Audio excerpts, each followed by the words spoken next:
Bonjour à tous et bienvenue sur Mon Bébé Télévision. Nous recevons aujourd'hui Florence Simeoni, formatrice au premier secours à la Croix-Rouge, pour nous parler de ce qu'il faut faire et ne pas faire en cas d'urgence. Et nous abordons maintenant un point difficile, le problème de l'arrêt cardio-respiratoire. C'est-à-dire le bébé n'a plus de pouls et ne respire plus. Alors que fait-on? Alors, lorsque vous trouvez votre bébé qui ne réagit pas, donc déjà, vous le trouvez, il ne pleure pas, il n'est pas comme d'habitude, vous allez essayer de voir s'il réagit, pour voir s'il est conscient, en frappant dans les mains ou en lui serrant les mains. Mais surtout, vous ne secouez pas votre bébé, car cela peut être dangereux pour son cerveau.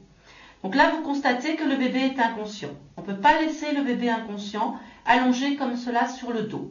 Donc on va légèrement basculer la tête en arrière et élever le menton, de façon à regarder dans la bouche s'il n'y a pas un corps étranger qui gêne, puis se pencher et regarder si le ventre se soulève et descend, ce qui montrerait que l'enfant respire, et s'il y a de l'air qui rentre et qui sort. Il n'y a absolument pas d'air et il n'y a aucun mouvement de l'abdomen de l'enfant. Dans ces cas-là, on en conclut que l'enfant est en arrêt ventilatoire. On va lui apporter de l'oxygène grâce au principe du bouche à bouche et nez, c'est-à-dire que je vais plaquer ma bouche sur la bouche et le nez du bébé. Et je vais insuffler un petit peu d'air comme si je soufflais sur une cuillère à soupe pour la refroidir, en regardant le thorax du bébé, donc juste qui se soulève. Je vais faire cela 2 fois. Voilà, là j'ai envoyé 2 fois de l'air. À ce moment-là, je regarde si le bébé réagit, je regarde s'il bouge, s'il y a ce qu'on appelle un signe de circulation. Je n'observe pas de signe de circulation, j'en conclus que l'enfant est en arrêt cardio-ventilatoire.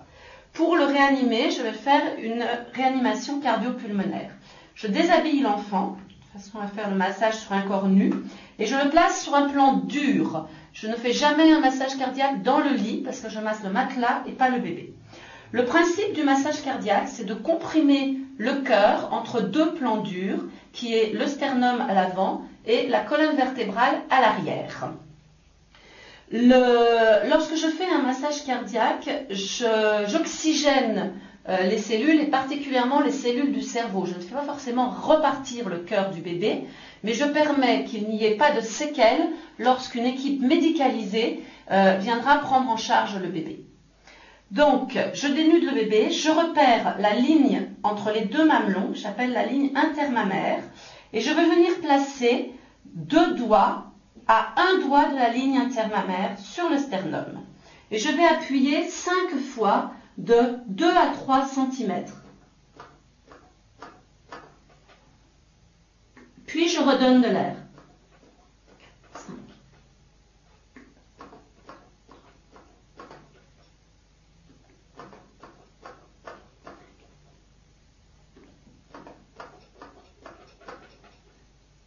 Alors, je poursuis ce massage cardiaque. Il faut que j'ai une fréquence environ de 100 appuis sternaux par minute.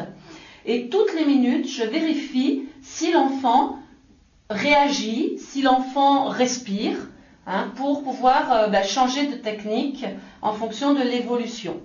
Et bien entendu, je fais cette manœuvre, si l'enfant ne réagit pas, jusqu'à l'arrivée des secours médicalisés.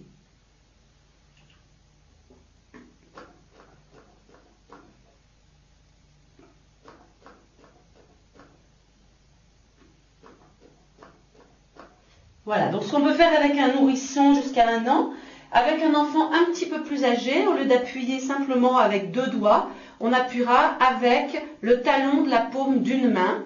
La fréquence, ce sera toujours 5-1 et la fréquence sera aussi de 100 par minute. Voilà. Florence, merci. Merci Laurence. Au revoir et à bientôt sur Mon Bébé Télévision.